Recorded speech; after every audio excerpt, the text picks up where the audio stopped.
let's just dive right in. You ever get that feeling of news whiplash?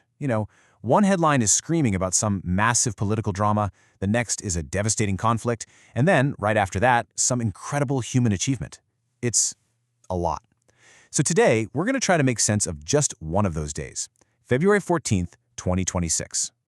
So, on this single day, you've got hundreds of thousands of people all over the world pouring into the streets. Their voices are all joined together in this powerful call for change.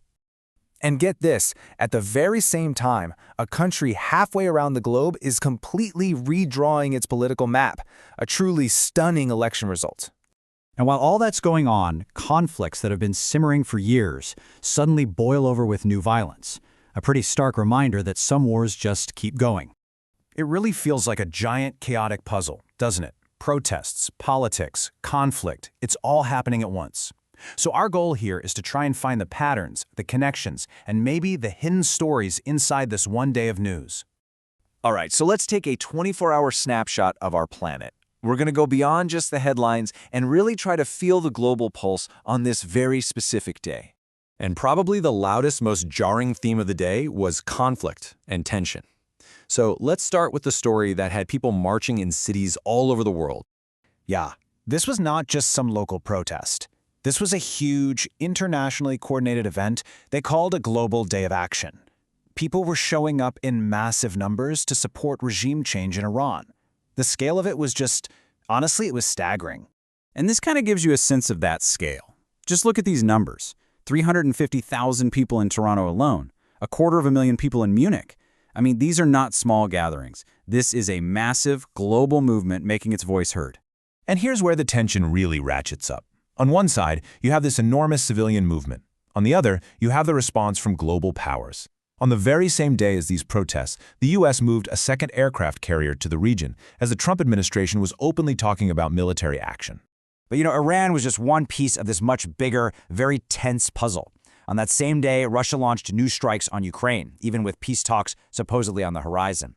At the same time, these shocking allegations came out of Europe that the Russian opposition leader, Alexei Navalny, had been killed with poison.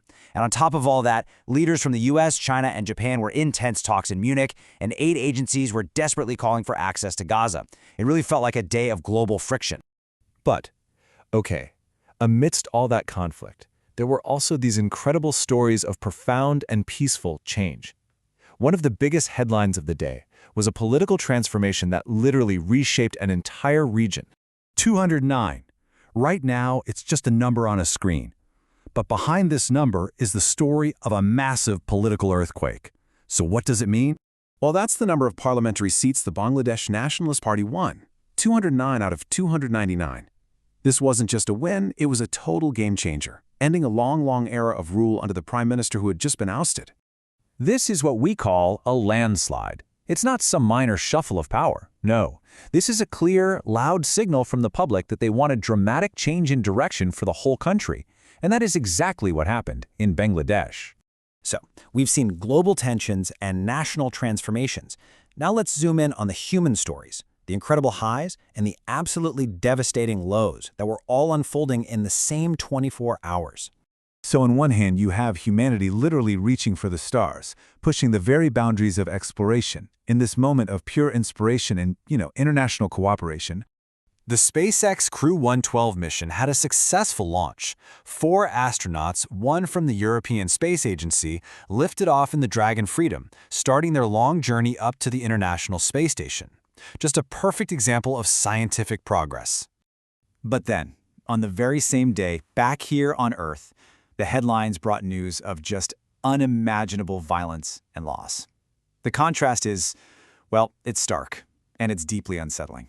In northern Nigeria, gunmen carried out this brutal, coordinated attack. They swept into 3 communities, killing at least 46 people and kidnapping dozens more.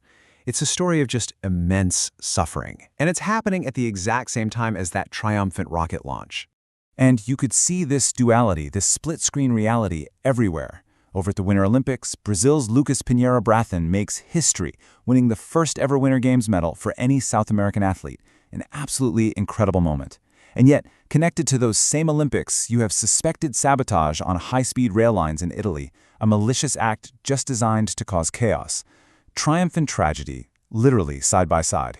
So wow, that is a lot to happen in one day. How do we even begin to make sense of all of it? Well, let's try to tie these threads together. When you actually lay it all out, you can start to see a few core themes emerge. First, there's tension. With the Iran situation, the war in Ukraine, the Navalny allegations, it's just everywhere. Then you have transformation, with that landslide election in Bangladesh and also a new financial deal for Ukraine. And finally, you have just humanity, the incredible highs of the SpaceX launch and Brazil's Olympic gold, and the devastating lows of the Nigerian attack. And what's really interesting is how these themes cross over. For instance, the tension in Ukraine is directly linked to the transformation of that new financial deal. It just goes to show how conflict can force really big economic and political change. You know, looking at the world through the lens of just a single day reveals these incredible overlapping stories of conflict, of change, and of the human spirit. It reminds us that history isn't just one single story, but millions of them, all unfolding at once. And it really leaves you wondering, if this is what one day holds, what story will tomorrow tell?